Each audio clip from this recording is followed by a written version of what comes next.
Welcome back, everyone. In the last video, we discovered that we seem to have this styling clash. And what you would notice if you look inside of the category container is you see that we have both styling coming from our category.styles.sass, but we also have styling coming from our category item.styles. Our category item, if you remember, is what we named these components.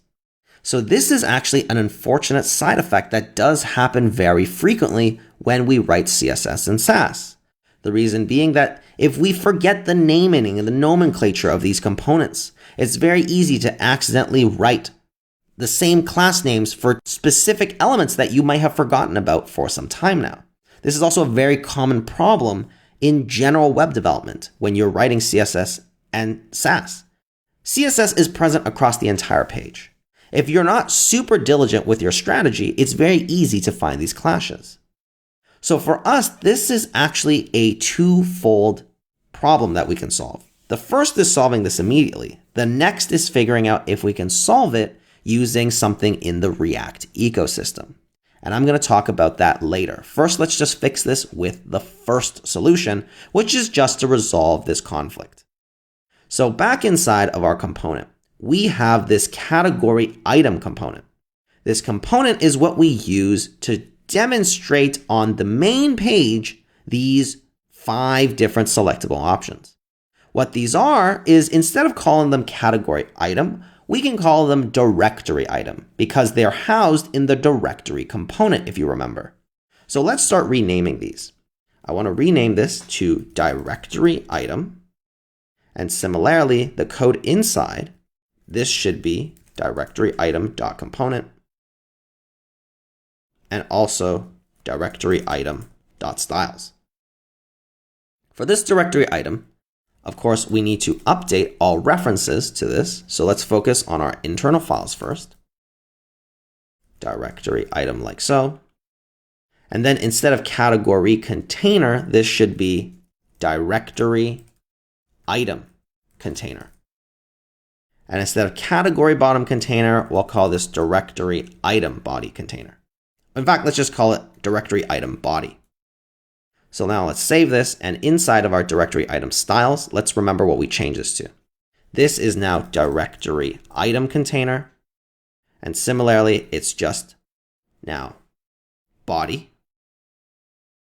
If I remember correctly, did we just call it body? No, we call it directory item body. No, let's call it body. Body is pretty clear because it's housed under directory item container. So it's the body of the directory item. And let's see if anywhere else we might have this. Yes, we do. Let's fix this here as well. And now if we save this, we need to now make sure that we're leveraging the new item in the correct place, which will be inside of our directory component. So here now, this is no longer a category item. This is a directory item, which we can now save. And now if we come back, let's see. Our component is now working. And now if we navigate to /shop/hats, we also see that our shop page is working. So what about the other routes? Well, here, if we go to shop/jackets, we see that it also works. The last thing that we need to do that we seem to miss with our collections preview is we did not make these clickable links to take us to the appropriate place. So you can actually leverage the link component we get from React Router DOM to switch this over. Let's actually do this quickly together. Go to the navigation component, pause the video, and try and figure out how to leverage this link component and use it inside the category preview component. I'm going to give you a second to try it yourself. And now let's do it. So what we need to do is import in link from React Router DOM. And then what we're going to do is we're going to replace this span with link. And then the to is going to take us to title because we're using title as our routes.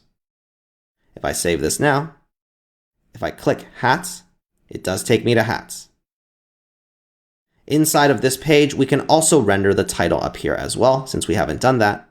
So let's go into our category component And at the very top, before any of this, we can render a H2 where we just show the actual category. And we can give this a class name of title. Now, similarly, we are going to want to style this title. So inside of category styles, we can target.title. And let's just take the same font that we've been using throughout the other parts of our application. So inside of our category preview, component right here, let's take this font size and let's just put this inside of here. In fact, let's increase it to 38. And now if we save this, we come back. Oh, we see that our hats is being rendered in the wrong place. Of course it is because it's a grid. So now let's go back to our category component and let's move this above, which means that if we're going to do that, then we want to wrap this in a fragment.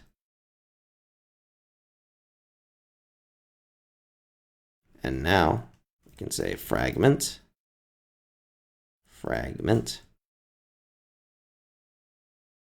Let's paste this in like so, and then move the div below it. Save, come back to our application, and now we see hats up here. So what we can also do is to uppercase. We need to call the method like so. And here we see hats. So you can further style this if you want. If you want to center this more, if you want to make this bigger, all you need to do is, because this is no longer inside of the category container, you can say title like so. But the problem with this, of course, is that now any of our other titles might inherit this style if they have this class name of title. So here we actually need to be more explicit. We need to call this something like category title.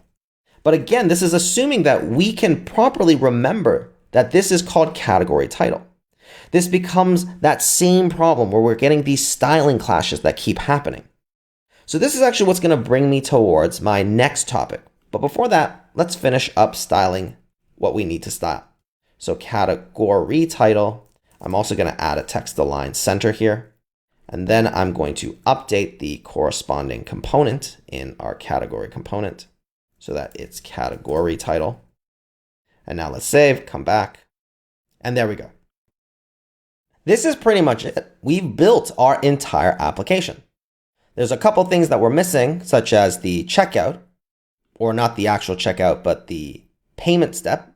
But we can discuss that in a later video. It's not the most pressing thing right now because it's just an additional feature. What I do want to do is take a second and really congratulate you because you've built a rather complicated React application that utilizes a lot of the modern technology and a lot of the complex base of what React has to offer. In the next video, we're going to discuss the first thing I mentioned at the beginning of this video, which is that there is this styling clashing problem that we keep seeing. The styling clashing issue comes from the fact that we are relying on CSS to style these individual components, and thinking about how we name their classes may not be the most accurate option. What we're going to do is talk about CSS-In-JS solutions. So that's what we're going to do, and we're going to talk about that in the next video. But until then, take a quick breather, appreciate the work that we've done. You've come a long way and you've really built something great now. You've learned a lot about React, and that is no easy feat. So pat yourself on the back and then join me in the next video.